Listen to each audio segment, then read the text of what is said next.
मंडळी, कधीकधी निसर्गाच्या मनोहर पायवाटांवरून चालताना इतिहासाच्या एखाद्या विस्मरणात गेलेल्या पानावर आपला पाय अलगद पडतो आणि मग जाणवतं की काही धडे लहान असतात पण त्याच्या गाथा रंजक असतात.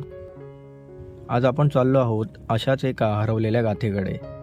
ती गाथा म्हणजे किल्ले ढवळगड. पुणे जिल्ह्यातील पुरंदर तालुक्यातलं हे अंबाळे गाव, तसं साधं व शांतिप्रिय गाव, ज्याच्या कुशीतून वर आकाशाकडे पाहिलं की एक उंच उभी टेकडी दिसते.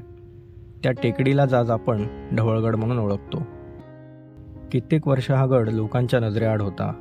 जणू वेळेने त्याला पुसून टाकायचा ध्यासच घेतला होता. या वाटेवर येताच भेटतो तो बलदंड मारुती. ही शक्तिशाळा चपेटदान शैलीच्या बजरंगाची. मारुतीराया म्हणजे शक्तीचा, धैर्याचा आणि भक्तीचा आधारस्तंभ. या पवित्र चौथऱ्याला फेरी मारतानाच मनात एक भाव जागा होतो की संकट उडवून लावायला मारुतीरायाची एकच फेरी पुरेशी ठरते. ढवळगडाच्या दिशेने आगेकूच करत असताना साक्षात प्रथमपूज्य शेंदूरलेपित गणेशाने दर्शन दिले आणि क्षणीच मी बाप्पाच्या पायाशी नतमस्तक झालो.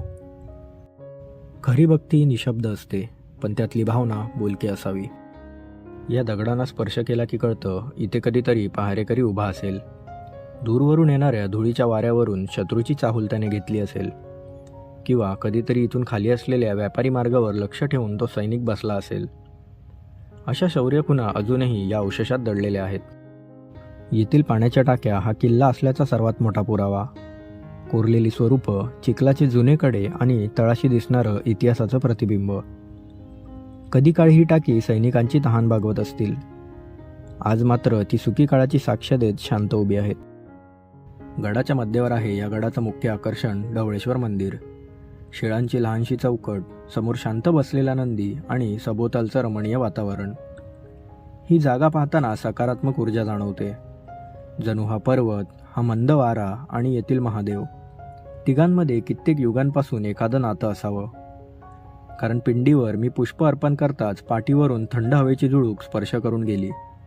जणू महादेवांनी माझी पूजा मान्य केली असावी. जरी किल्ला इतिहासातून गडप झाला असला तरी या मंदिराने आपल्या अस्तित्वाची खूण आजवर जपून ठेवली आहे.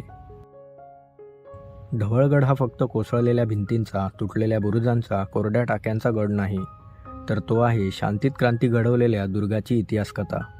ही भुलेश्वर पर्वतरांग कधी काळी इथून स्वराज्यावर कडा पहारा दिला गेला असावा. गड मोठा नसला तरी पण महत्त्वाचा होता. इतिहासकार कृष्णाजी पुरंदरे यांच्या 1932 साली प्रकाशित झालेल्या किल्ले पुरंदर या पुस्तकात या किल्ल्याचा संदर्भ येतो. मात्र तरी महाराष्ट्राच्या किल्ल्यांच्या नकाशावरून हा गड जणू एक हरवलेला बिंदू होता, जो 2018 दोन उत्साही इतिहासप्रेमींनी पुन्हा उजेडात आणला. आणि मग इथे सुरू झाली वर्दळ आमच्यासारख्या भटक्यांची. आज मी ज्या मूर्तीसमोर उभा आहे ते फक्त शिल्प नव्हे, हिंदवी स्वराज्याच्या सिंहासनावर विराजमान छत्रपती संभाजी महाराजांची तेजोमूर्ती आहे, ज्यांच्या रक्तात शिवछत्रपतींची परंपरा, नजरेत रणधुरंदराचे तेजोदीप आणि छातीत धर्मरक्षणाची अढळ अग्नी होती. त्यांची कीर्ती आजही सह्याद्रीच्या कड्यांवर प्रतिध्वनीसारखी घुमते आणि स्वराज्याच्या इतिहासात अनंत ज्वालेसारखी धगधगते.